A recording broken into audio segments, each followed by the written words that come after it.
কোনো ব্যক্তির যদি পাহাড়ের সমানও ঋণ থাকে, এই দোয়া যদি আমল করে আল্লাহ পাক ওই ঋণও শোধ করে দিবেন ইনশাআল্লাহ। রিজিক তো বাড়বেই ইনশাআল্লাহ, আপনার যত ঋণ আছে ইনশাআল্লাহ আল্লাহ পাক শোধ করে দিবে। বিশ্বাস করলেন না? এই দোয়া শিখাই দিচ্ছি, এজন্য আমাকে হাদিয়া দেওয়া দরকার, স্পেশালি আমাকে এখন হাদিয়া দেওয়া দরকার। এটা গুরুত্বপূর্ণ দোয়া শিখাই দিচ্ছি।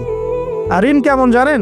ওই যে এখন মানুষ ঋণ নিচ্ছে 1 কোটি টাকা ব্যাংক থেকে, 2 কোটি টাকা ব্যাংক থেকে, হ্যাঁ, কত বছর, 10 বছরের জন্য, 20 বছরের জন্য বাড়ি করছে, তাই না? তার ধারণা এমন যে সে মারা গেলে তার ঋণটা কেউ না কেউ শোধ করে দিবেই দিবে, তাই তো? আর আল্লাহর রসুল কি বলছেন দেখেন, একজন মারা গেছেন, নবী সাল্লাল্লাহু আলাইহি ওয়াসাল্লামের সময় একজন মারা গেছেন। তো নবী করিম সাল্লাল্লাহু আলাইহি ওয়াসাল্লাম বলছেন, এই ব্যক্তির কি কোনো ঋণ আছে? একজন সাহাবী বলেন, হ্যাঁ ইয়া রাসূলুল্লাহ, তো ঋণ আছে। নবীজি বললেন, তোমরা ওর জানাজা পড়ো, আমাকে ডেকো না, তোমরা ওর জানাজা পড়ে নাও, আমি জানাজা পড়তে চাচ্ছি না। আমি এখন কেমন করে আপনাকে বুঝাবো ঋণ কত ভয়ঙ্কর জিনিস?